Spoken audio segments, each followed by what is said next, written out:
5 октомври 2017 година, Ануар Хамиди за прв пат стапнал на македонско тло. Допатувал дури од Северна Африка, како студент да го сподели искуството со други националности и култури и пред се да го покаже своето знаење во меѓународната економија и политика. I represent my country in a congress, International Students Congress, and I was representing actually my research. It's about the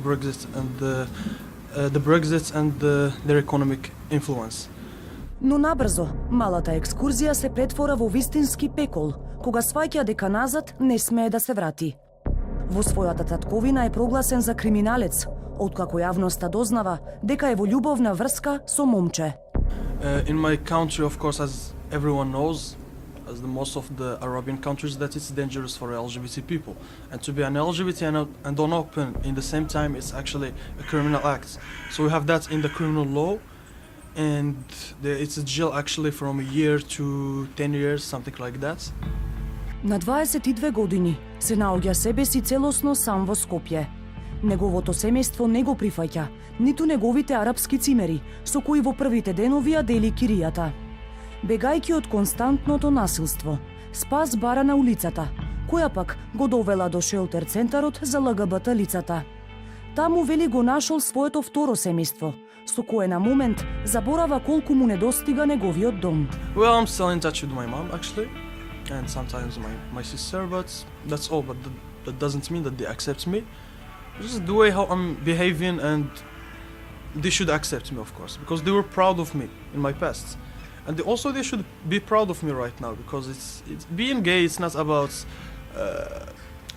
This is in our mentality, in the conservative mentality, that gays are going to clubs, having sex in toilets, or doing dirty stuff. But that's actually not true. It's about love. It's about many stuff, and love is not a crime. Иако тука се чувствува побезбедно од дома, сепак вели се задржал доволно долго за да ја почувствува дискриминацијата и на себе и на луѓето околу него. Знае дека и во Македонија оваа тема речиси секогаш се поврзува со говорот на омраза и насилството. Најголем проблем е глувоста на институциите и недостигот на законска заштита. ЛГБТ луѓето немаат ефикасна заштита од дискриминација, меѓутоа она кон што целиме се надеваме дека со новиот закон, откако ќе се усвои, ќе се даде ефикасна заштита, бидејќи имаме промена во изборот и составот на Комисијата за заштита од дискриминација, која сега ќе биде посебно тело. Новиот закон пак, означен со европско знаменце, со месеци стои заглавен во собранието. Најголемата опозицијска партија отворено се противи, како и дел од представниците на владеачкиот албански блок. Сепак, власта верува дека ќе се најде компромис.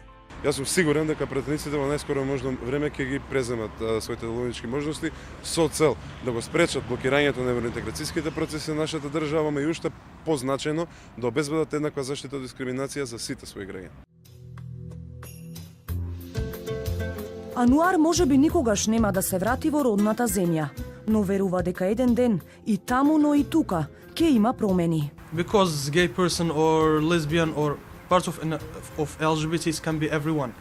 It can be your sister, it can be your mother, it can be everyone from your family or from your society. So we always should respect that, and the point is just we should be human beings. Не суди кој кого љуби, беше слоганот на кампањата во која учествуваа пратеници од различни политички партии и членови на интерпартиската парламентарна група за унапредување на ЛГБТ правата, кои гласно кажаа стоп на насилството и дискриминацијата. Време е да ја спроведат во пракса.